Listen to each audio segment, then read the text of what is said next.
8 Nights of the PlayStation 3. Whoa! Meant to say PlayStation 2. Welcome to night 3 of 8 Nights of the PlayStation 2. We're going to be talking about Ratchet and Clank Up Your Arsenal. I'm pretty sure out of all of the games I've played on the PS2 for this series, this has been my number one. I had so much fun playing this game. It took me a while, just because I wasn't 100% used to the game controls and the camera, but once I got the hang of it, it was really fun. I'm playing the PS3 Ratchet and Clank collection, which does have Up Your Arsenal on it, and Up Your Arsenal obviously is for the PS2. Just making sure we're all on the same page.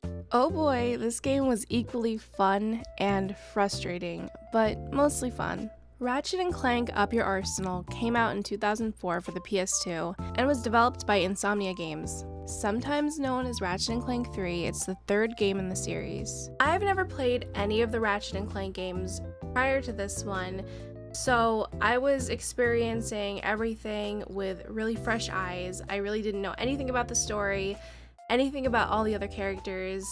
It was all new to me.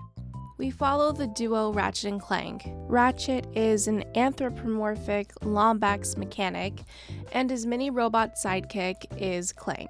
They discover that Dr. Nefarious has attacked the Solana galaxy with this agenda to remove all organic life in favor of robots. They decide to team up with a group of fun and familiar characters and the Galactic Rangers to win the war against Dr. Nefarious and his evil cohorts. This game really has it all. As a 3D platformer, it also includes role-playing, shooting, driving, and puzzles. Throughout the game, you travel to different planets, usually to complete an objective. And once you clear the level, you're given coordinates for your next destination for the story to continue. You also frequently travel back to your space center for various reasons. There are many times where you'll need to complete mini-games or other challenges in order for the story to progress, but there are also others that are just not required. Don't worry, the game will let you know what you have to do. I especially like the mini-games from the Quark vid comics, where you play a few short platform games as Quark, and these are also mandatory to play.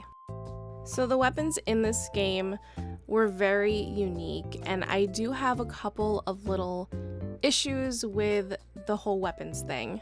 Overall, I really did like a majority of the weapons from this game, especially the Annihilator, and I also discovered the duck weapon, which was amazing towards the end.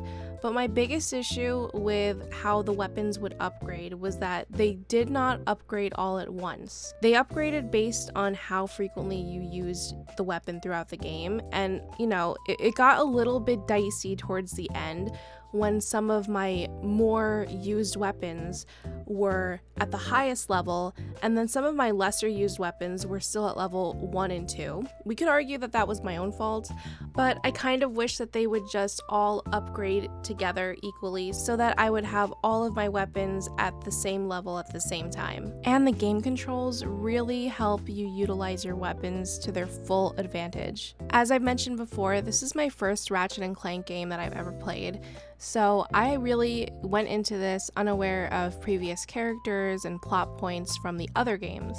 So I did have to make some assumptions about Captain Quark and who he was in the previous games. There are also some really interesting twists and turns in the plot of this game. I especially liked, and spoiler alert in case you don't want to know, I especially like that Quark faked his death. I kept saying to myself, no, there's no way that happened. There is no way that they wrote that into this game. It's too much. And I was right. It didn't really happen. When I escaped from that star cruiser, cheating death by mere nanoseconds, I suddenly realized something very important. I could have died! Me, Captain Quark! Imagine an entire galaxy with no more me! And for what cause? So, a few trillion people get turned into robots. Who am I to say who should or shouldn't be turned into a robot? You're pathetic, Quark. I can't believe I once looked up to you. I know that in the previous game he was the villain, but it's just really funny now to see that Ratchet really just doesn't give a crap about him. He sees him as a distraction, something that is just in his way, and he just wants to continue on with the mission. Another little plot point that I want to point out that I really enjoyed was when Dr. Nefarious swapped out Clank with an evil robot. I thought that part was so funny. And now that we're talking about Dr. Nefarious, can we talk about how he is such an incompetent, stupid villain? Even his own butler assistant is so done with him.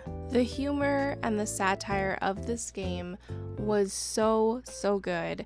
I especially liked the little tips of the hat to certain pop culture references. For instance, Courtney Gears was for sure inspired by Britney Spears.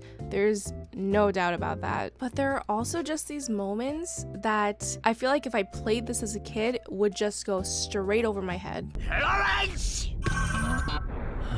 Is this important, sir? It's almost time for my solo. Begin the transformation! I call it Base Odyssey. Now, Lawrence! And of course, we can't forget the president's resemblance to an actual US president. Agent Clank? You're even more impressive in person than you are on the holovid.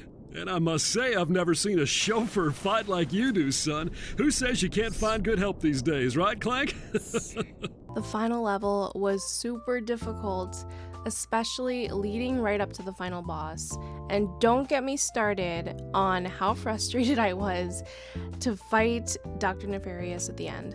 When you first start attacking Dr. Nefarious, you're led to believe that you won super easily. But then he totally hoodwinks you.